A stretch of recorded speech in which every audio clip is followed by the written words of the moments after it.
காணக்கூடிய மாதிரி எவ்வளோ சந்தோஷமாக. படகு சேவை வந்து இன்றைக்கு ஆரம்பிக்கப்பட இருக்கின்றது. ஆஸ்திரேலியாவில் வந்து அவரின் சொந்த முயற்சியில் இந்த திட்டம் நடைபெறுவது.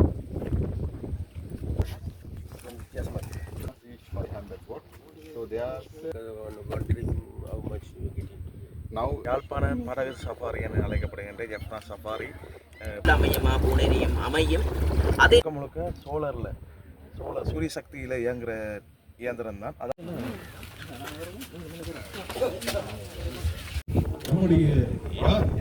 ஒன்றுக்கு பாருங்க, இங்காலையும் ஒரு போட் ஒன்று வந்திருக்கு.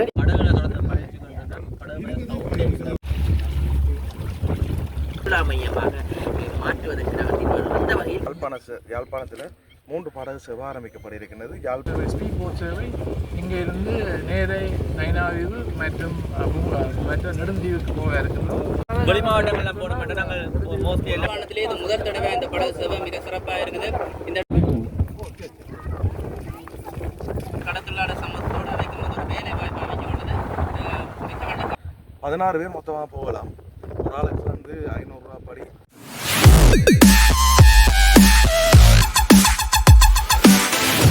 வணக்கம் உறவுகளே, நாங்கள் இப்போ நிற்கிற இடம் வந்து யாழ்ப்பாணம் மண்டதீவில் நிற்கிறோம். இன்றைய தினம் படகு சவாரிகள் வந்து ஆரம்பமாக இருக்கிறது.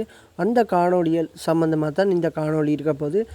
தொடர்ந்து இணைந்திருங்கள். இந்த காணொலி வாயிலாக மறக்காமல் சப்ஸ்கிரைப் பண்ணிவிட்டு இந்த காணொலியை பாருங்கள். அப்போ தான் நாங்கள் போடுற வீடியோஸ்கள் எல்லாம் தொடர்ச்சியாக வரும்னு சொல்லிக்கொண்டு இப்போ வாங்க வீடியோக்குள்ளே போகலாம். சந்திரசேகர் அவர்கள் வந்து ஒன்று பாருங்க.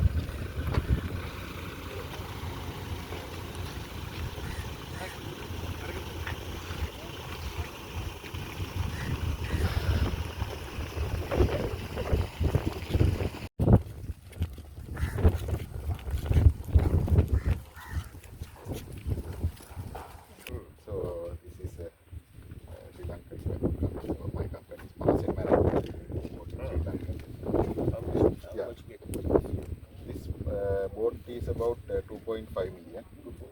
Special thing is now this boat is running with solar power, and this has 2 solar panels, each 500 watt. So there's a lithium battery inside the console here. That battery charged by the solar panel, and that power is pushing the boats with and also there are lights also. We can operate the boat in the night time also. So that is very important because there's no any emission or any environmental pollution because of this special solar powered operation. And so now when it comes to the boat usage, business wise, Bluetooth disconnected. Only payment we have to do is for the people who are riding the boat. Otherwise no fuel, no? So you don't put any fuel here, no any special maintenance requirement. Very simple, and it's a totally eco-friendly boat. Take one trip, how much you get it? Now we are planning here 500 per person, adult. Yes, 500 per person, and a small kid above that means 5 to 10 year old, 250. Below 5 we ride free of charge, no charge. And this can accommodate 12 person. And in the night time also we can ride this boat up to 10 p.m. in this lagoon area, not be far away. We just hang around here. So it's very good for the people who want to enjoy and celebrate their part.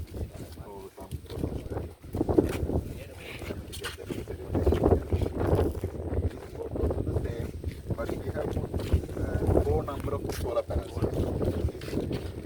Bigger boat. So we can accommodate 16 passengers on this boat. 16, yeah. This boat also made in Sri Lanka. So we export this boat to other countries also. To India, Bangladesh, Africa, Maldives. So we are exporting.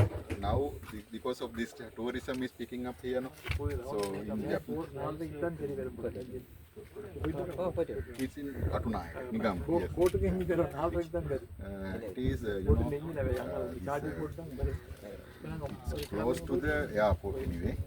It's about, airport exit, highway exit. From there about 1 kilometer, the side of Nigam side. And sir, now actually, I'm partnering with Dr. Navneet. Yes. So yeah, our big plan is to introduce this kind of technology and also these kind of innovative things to the modern people. Yeah, I see a lot of things happening. So I see that the government is so keen on developing the tourism industry. So when the people come to Jaffna, they have a lot of places to stay actually, but they don't have much things to enjoy, activities. So yeah, spend the time. So we allow this thing just to observe the nature. You know, this is very beautiful. When you go along this mangrove forest and all the land, it's very beautiful. And we also take photographs. A lot of people come and take photographs. And also fishing, game fishing. It's a love spa also. Yeah. No, a lot of people come. That's a good thing, no? Now that's the way it should happen. People work hard and they want to have some enjoy the time, no? Life. And Can go now. yeah, so our skipper is just on the way. Yeah, It's on. yeah, because we have ex-Navy officers and also there are a couple of guys and people who can drive. Yes. So,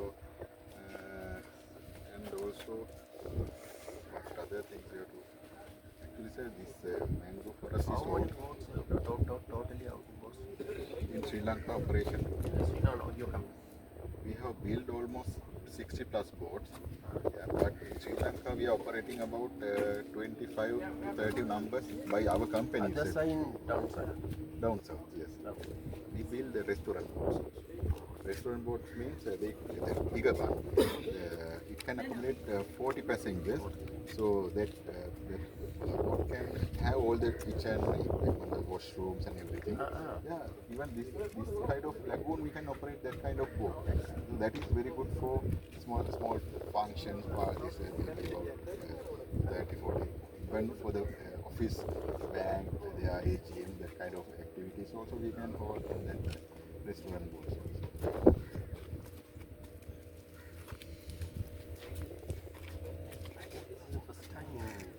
Yeah, this is the first time. So this beautiful lagoon is very beautiful lagoon. So if we can access that for the camping or sort of other things,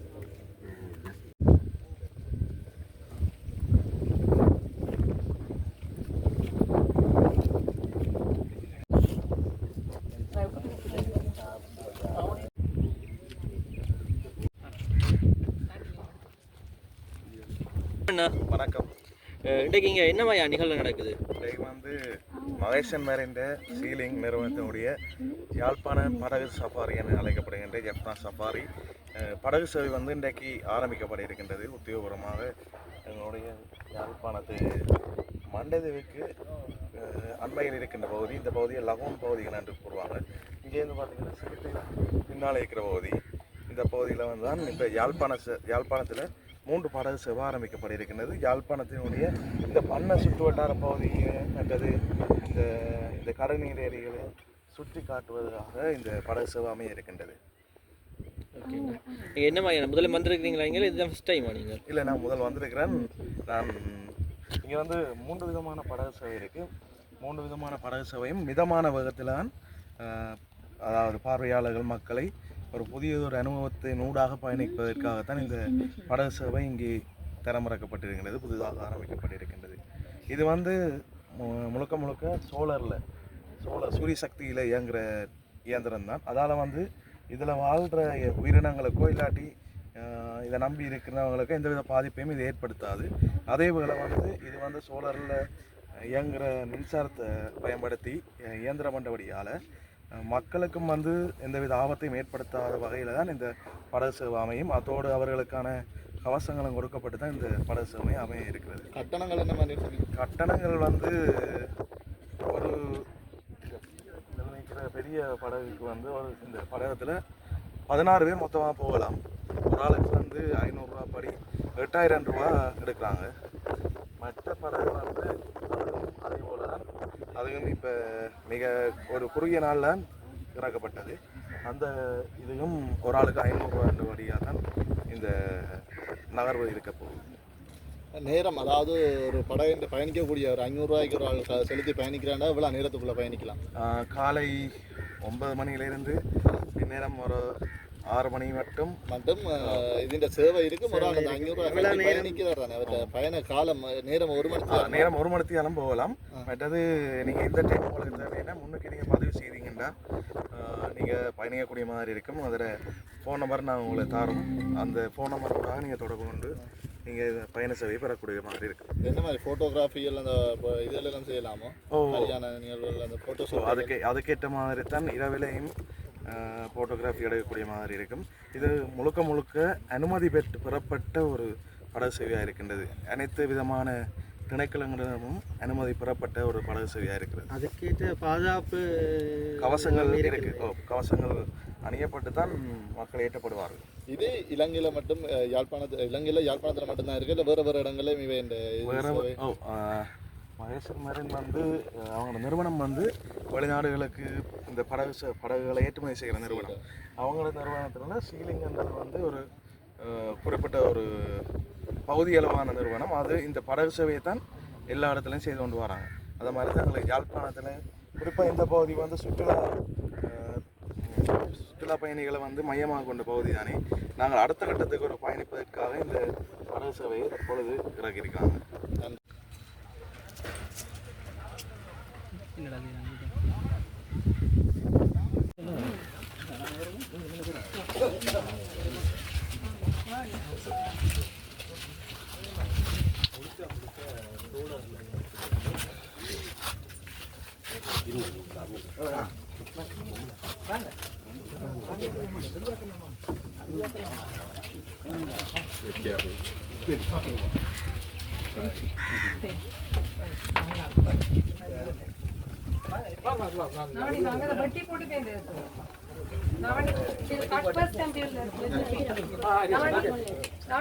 We can go inside. You have to cut the first.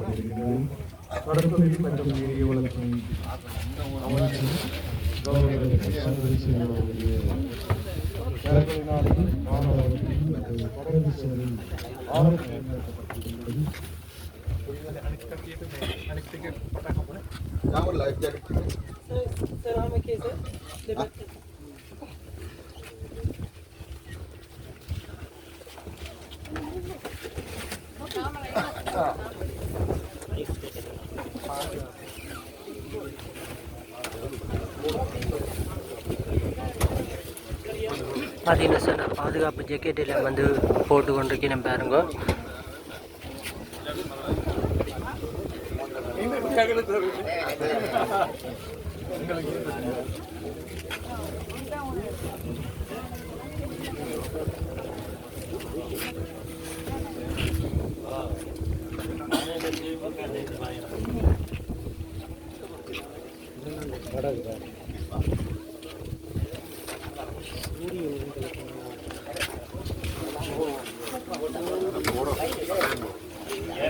Photographer, media, otherwise they will sometimes criticize.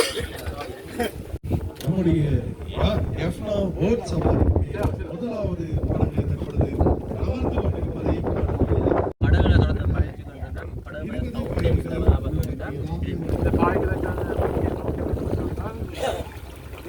சூழலை மாசடையப்படாது எரிபொருள் தேவையில்லை. அதே நேரம் ஒரு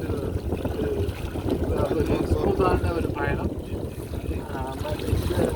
பிரதேச மக்களுக்கு ஒரு நல்ல உல்லாச சேவையும் எங்களுடைய இளம் சமுதாயம் தங்களுடைய நேரத்தை சந்தோஷமாக கழிக்கிறதுக்காகவும் அதே நேரம் வெளிநாட்டு பிரியாணிகளையும் வெளியிடங்களில் வார உல்லாச பயணிகளையும் கவர்வதற்காக தான் இது ஆரம்பிச்சிருக்கும். இது இந்த அடுத்த கட்ட நடவடிக்கையாக இங்கே இருந்து நெடுந்தீவு மேனாதிவுக்கு அதிவேக போக்குகளை ஆரம்பிக்க இருக்கின்றோம். இது என்னுடைய வடபகுதியின் சுற்றுலாத்துறையை மேம்படுத்தும் என்று நாங்கள் நினைக்கிறோம். அதே நேரம் இந்த பகுதியில் உள்ள கடற் தொழிலாளர்களுக்கும் மற்றவர்களுடன் இணைந்து வேலை செய்கின்றோம். எங்களுக்கு நாங்கள் பண்ணைகள் பட்டியலை எல்லாம் சுற்றுலா பயணிகளுக்கு சுற்றி காட்டுறோம்.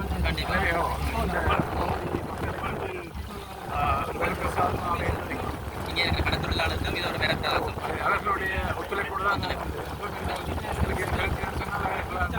உதவி செய்வார்கள்.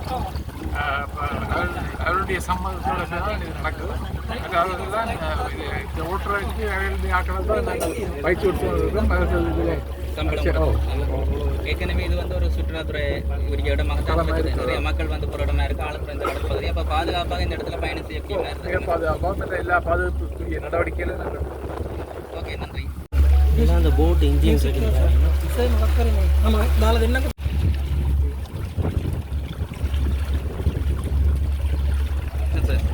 இது தொடர்பாக உங்களுடைய கருத்துக்கள் எப்படி மக்களுக்கு ஒரு பிரசாதமாக நல்ல வரப்பிரசாதம். உண்மையாகவே புலம்பெயர் தேசத்திலிருந்து இன்று நமது நாட்டின் நம்பிக்கையை ஏற்படுத்திய விட்டமாக இவ்வாறான செயற்பாடுகள் வடமாகாணத்தை நோக்கி நகர்ந்து கொண்டிருக்கிறது. உண்மையாகவே நாங்கள் நினைக்கின்றோம் 16 ஆண்டுகளாக வடமாகாணத்தில் எந்த வகையில் சுற்றுலாத்துறையை விதமான இந்த செயற்பாடுகள் நடைபெறவில்லை.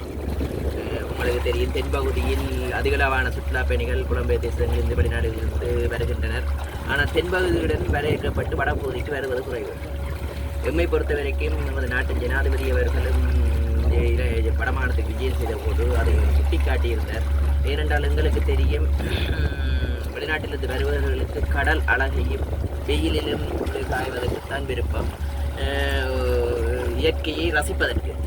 எம்மை பொறுத்த வரைக்கும் தெரியும், வடமாகாணத்தில் சிறந்த சுற்றுலா மையங்கள் இருக்கின்றன. அதை இனங்காணுவதற்கு இதர காலமும் இந்த அரசியல்வாதிகளும் கொடுக்கவில்லை.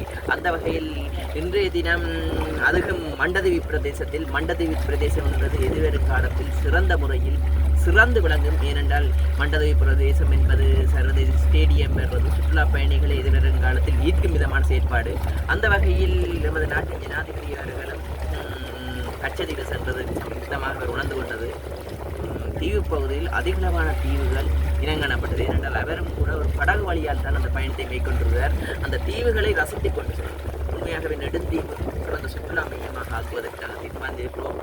அதே நேரம் பூனகிரி கௌதாரி பிரதேசத்தில் சுற்றுலா வலயத்திற்காக நிலம் ஒதுக்கப்பட்டுள்ளது. எதிர்காலத்தில் அதில் முதலிடுவதற்காக பிரதேசத்திலிருந்து வசதி படைத்தவர்கள் இங்கே முதலிடுவதற்கு நாங்கள் அவர்களை அன்புடன் வரவழைக்கின்றோம். ஏனென்றால் அங்கே 200 நிலம் இருக்கிறது. அந்த பிரதேசத்தில் எதிர்காலத்தில் சுற்றுலா மையமாக பூனேரியும் அமையும். அதே நேரம் பல பிரதேசங்களை இனங்கண்டு ஆராய்ச்சி ரீதியாக வடபகுதியை சுற்றுலா மையமாக மாற்றுவதற்கு நாங்கள் தீர்மானம். அந்த வகையில் முதற்கட்டமாக புலம்பெயர் தேசத்திலிருந்து வந்து ஆஸ்திரேலியாவிலிருந்து வந்து அவரின் சொந்த முயற்சியில் இந்த திட்டம் நடைபெறுவது என்பது வரவேற்கத்தக்கது. அவர்களுக்கு அரசாங்கம் என்ற வகையில் பூரணமான ஆதரவை எதிர்வரும் காலத்தில் அவர்கள் இந்த பிரதேசத்தை விட வேறு இடத்தில் இருந்து பயணிக்கும் போது நல்ல சுற்றுலா வரும் என்று நினைக்கிறோம். ஏனென்றால் வருபவர்களை ஊக்கப்படுத்துவது கண்டிப்பாக தேவை. எந்த வகையில் ஒரு தமிழர் ஆஸ்திரேலியாவிலிருந்து அது மருத்துவம் படித்தவர் இன்று இதன் ஊடாக மக்களுக்கு ஒரு வருமானம் ஈட்டக்கூடிய ஒரு துறையை இனங்கண்டு அவரால் ஆரம்பித்து வைக்கப்பட்டது. அந்த நிகழ்வில் கடத்தொழில் அமைச்சர், அதே நேரம் பாராளுமன்றத்தில் நான் வந்திருக்கின்றேன். அதே நேரம் கடத்தொழில் சங்கங்கள், சொசைட்டிகள் வருவதற்கு அந்த வகையில் எதிர்வருங்காலத்தில் இது சிறந்து விளங்க இறைவனை பிரார்த்திக்கு கண்டிப்பாக சிறந்து விளங்கும் விதமான நம்பிக்கை. மீன்பிடி போட்டுகள்லாம் மோஸ்ட்லி போகுது. இது வந்து ரொம்ப கம்ஃபர்டபுளாக ஸ்மூத்தாக பார்த்தீங்கன்னா அந்த ஏசி பஸ் உண்மையாகவே அதாவது சுற்றுலாத்துறையை வந்து விருத்தி செய்யக்கூடிய மாதிரி தான் நாட்டினுடைய பொருளாதாரம் வளர்ச்சி அடைய வேணும்னா சுற்றுலாத்துறை வளர்ச்சி அடைய வேணும். இது மட்டும் இல்லை, இன்னும் 2 படகுகள் வந்து கொண்டிருக்கு. இதில் உண்மையாக சொல்ல வேண்டும் சொன்னால் சுற்றுலாத்துறையை விருத்தி செய்யக்கூடிய வகையில் வந்து இந்த இடங்களில் எல்லா படகுகள் ஆழப்புழை இந்த கடல் பகுதி, அதை விட இந்த பகுதியில் இருக்கிற கடற்தொழிலாளர் சமூகத்தோடு அமைக்கும் போது ஒரு வேலை வாய்ப்பு அமைச்சு கொண்டது மிக வழக்காக இருக்குது. இந்த பகுதியில் பொதுவாக சுற்றுலா பார்க்குற இந்த இடம் பார்க்க இடம் இதில் இந்த இடத்துல எப்படி ஒரு அமைதியாக வந்து அவர்கள் கொடுத்து வச்சது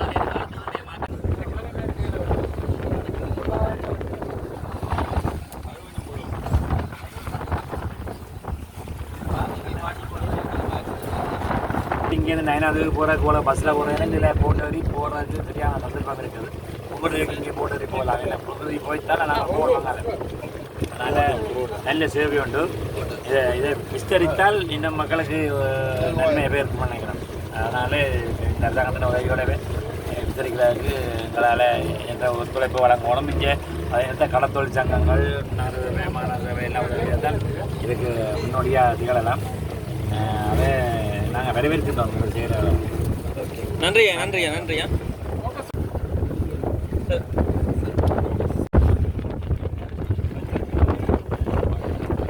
தேசத்திலிருந்து ஆஸ்திரேலியாவிலிருந்து இவ்வாறான சேவை உண்மையாகவே இன்று வடமாகாணத்தில் சுற்றுலாத்துறையில் புலம்பெயர் தேசத்தில் இருப்பவர்கள் முதலிடலாம் என்ற நம்பிக்கையை இந்த அரசாங்கம் பெற்றுக் கொடுத்திருக்கிறது. அதன் நிமித்தமாக இன்றைய தினம் ஆஸ்திரேலியாவிலிருந்து ஒரு மருத்துவர் இந்த சுற்றுலாத்துறையை முதல் கட்டமாக ஆரம்பித்திருக்கார். அந்த வகையில் அவர்களுக்கான பூரணமான ஒத்துழைப்பை பெரும்பாலான தடங்களை நீக்கி வெகு சீக்கிரமான அனுமதிகளை பெற்றுக் கொடுத்து இவ்வாறான சேவைகளை வளர்ப்பதற்கும் இந்த சேவைகள் வளரும் பட்சத்தில் தான் உண்மையாகவே இங்கே இருக்கும் இளைஞர்களுக்கு வேலை வாய்ப்பு தொழில் வாய்ப்பு ஒன்று உருவாகும். இந்த பிரதேசத்தை நோக்கி அதிகளவான சுற்றுலா பயணிகள் வரும்போது இந்த பிரதேசத்தில் அபிவிருத்தி அடையும். உண்மையாகவே எடுத்துக்கொண்டால் மண்டதீவு என்பது எதிர்வரும் காலத்தில் ஒரு சிறந்த பிரதேசமாக மாறும்.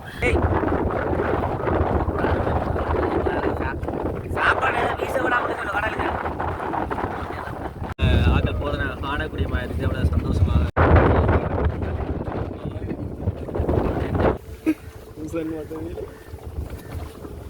நான் காணுறேன்.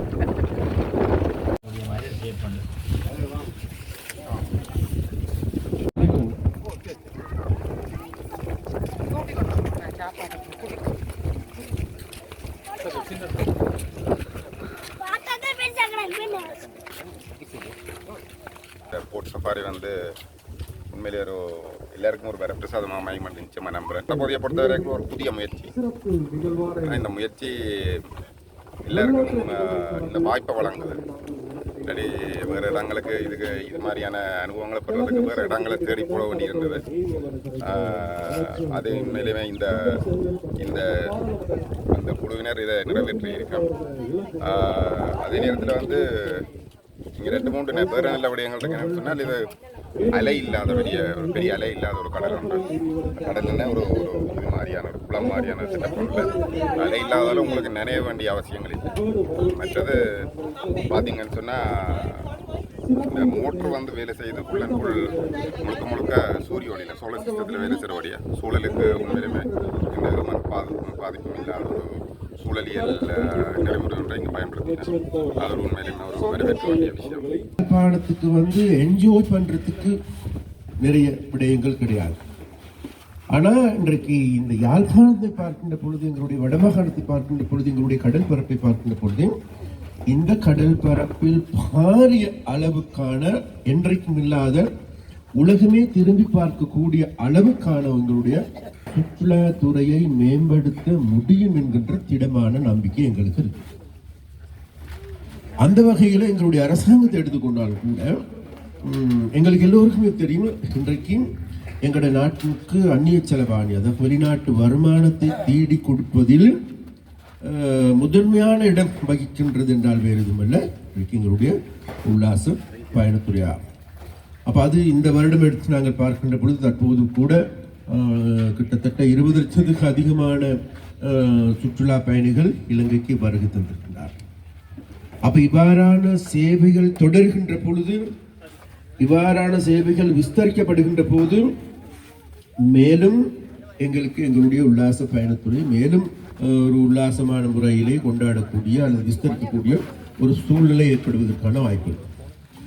அந்த வகையில் நாங்கள் விசேடமாக இங்கிருக்கின்ற முதலீட்டாளர்களுக்கும் வெளிநாட்டில் இருக்கின்ற முதலீட்டாளர்களுக்கும் நாங்கள் அழைப்பு விடுகின்றோம். வாருங்கள், இலங்கை என்பது பொன்னான் நாடு, அது உங்களுடைய நாடு. அப்ப அந்த நாட்டை கட்டி எழுப்புவதற்கு, அந்த நாட்டில் முதலீடு செய்வதற்கு, விசேடமாக சுற்றுலாத்துறையை மேலும் மேம்படுத்துவதற்கு, இதற்கு முடியுமானால் மேலும் நவீன தொழில்நுட்பங்கள் அடங்கிய படகு சேவை மாத்திரமல்ல, இதில் பல்வேறு சேவைகள் இருக்கின்றது. அனைத்து சேவைகளையும் முன்னெடுப்பதற்கு வாருங்கள். உங்களுடைய நாட்டை கட்டியெழுப்புவதற்கு முதலீடுகளை செய்யுங்கள். அதன் மூலமாக உங்களுடைய பிரதேசம் முன்னேறும், உங்களுடைய மக்களுடைய வாழ்க்கையில் மாற்றங்கள் ஏற்படும், பொருளாதார ரீதியாக முன்னேறும். அது மாத்திரமல்ல, இன்றைக்கு இந்த பிரதேசம் என்பது நிச்சயமாக இது ஒரு மாற்றத்தை கொண்டு வருகின்ற மண்டைத்தீவு பிரதேசம் என்பது ஒரு நாளைக்கு பெரிய மாற்றத்தை கொண்டு வரப்போகின்ற பிரதேசமாகும். ஏனென்றால் இந்த பிரதேசத்திற்கு சர்வதேச விளையாட்டு மைதானம் ஒன்று வரப்போகின்றது. அப்போ அந்த மைதானத்தின் மூலமாக எதிர்வரும் காலங்கள் இதை விட பெரிய பூஸ்டாக அல்லது இந்த உல்லாச பயணத்துறைக்கு பெரிய ஒரு மாற்றத்தை, ஒரு புரட்சிகரமான மாற்றத்தை செய்ய போகின்றது என்பது ஒரு நிதர்சனமான உண்மை. அதனால் விசேடமாக மண்டைத்தீவு மக்களுக்கு கடந்த காலங்களில் மண்டைத்தீவு பிரதேசங்களுக்கு நாங்கள் வருகின்ற பொழுது மண்டைத்தீவை யாரும் ஏறெடுத்து பார்ப்பது மண்டைத்தீவா அல்ல, அது அங்கே போக முடியாது. இன்னைக்கு உங்களுக்கு எல்லோருக்குமே தெரியும், யாழ்ப்பாணத்தில் காணி இல்லாதவர்களுக்கு காணி கொடுக்கின்ற பொழுது நாங்கள் மண்டைத்தீவில் தருகின்றோம், இல்லை மண்டைத்தீவு எங்களுக்கு வேண்டாம், அந்த பிரதேசத்திலே கொடுங்கள். ஆனால் இப்போது தெரிகின்ற கடந்த ஒரு வாரத்துக்கு பிறகு நாங்கள் தேடி பார்க்கின்ற பொழுது மண்டைத்தீவின் காணி விலைகள் அதிகரித்து, நாளைக்கு எங்களுடைய கிரவுண்ட் அதில் விளையாட்டு மைதானம் வந்ததன் பிறகு இதைவிட அதிகமாகும். அதே போன்று இன்றைக்கு ஆரம்பித்திருக்கின்ற இந்த படகு சேவையின் மூலமாக நான் நினைக்கின்றேன் இது இந்த ஒரு புரட்சிகர மாற்றத்தை, ஒரு பெரியதொரு மாற்றத்தை செய்யக்கூடிய படகு சேவை. அதனால் மிஸ்டர் நவநீதன் அவர்களுக்கும் அவர்களுடைய பாரியாருக்கும் எனது மனமார்ந்த நன்றியை நான் தெரிவித்துக் கொள்கின்றேன். இது மாத்திரமல்ல, தொடருங்கள் உங்களுடைய சேவைகளை. அதற்கு எங்களுடைய அரசாங்கம் உங்களுக்கு உறுதுணையாக இருக்கும். நல்லவர்களுக்கு, நேர்மையானவர்களுக்கு கை கொடுப்பதற்கும் அவர்களை உயர்த்தி விடுவதற்கும் எங்களால் முடிந்த அனைத்து விதமான உதவிகளையும் செய்கின்றோம் என்று கேட்டுக்கொண்டு, இன்று இதற்காக வருகை தந்த அனைவருக்கும் எனது நன்றியும் வாழ்த்துக்களையும் தெரிவித்துக் கொண்டு, அதே போன்று எங்களுடைய ஊடகவியலாளரும் கேட்டுக்கொள்கின்றேன், எங்களுடைய படகு சேவையை, எங்களுடைய சுற்றுலாத்துறையை மேம்படுத்துவதற்கு உங்களுடைய குரல் அத்தியாவசியமாக இருக்கின்றது. உங்களுடைய குரல்களை எழுப்புங்கள். அதற்காக வேண்டி உங்கள் அனைவருக்கும் கூடுதலான சக்தியும் வலுவும் கிடைக்க வேண்டும் என்று கேட்டுக்கொண்டு நான் விடைபெறுகின்றேன். நன்றி, வணக்கம்.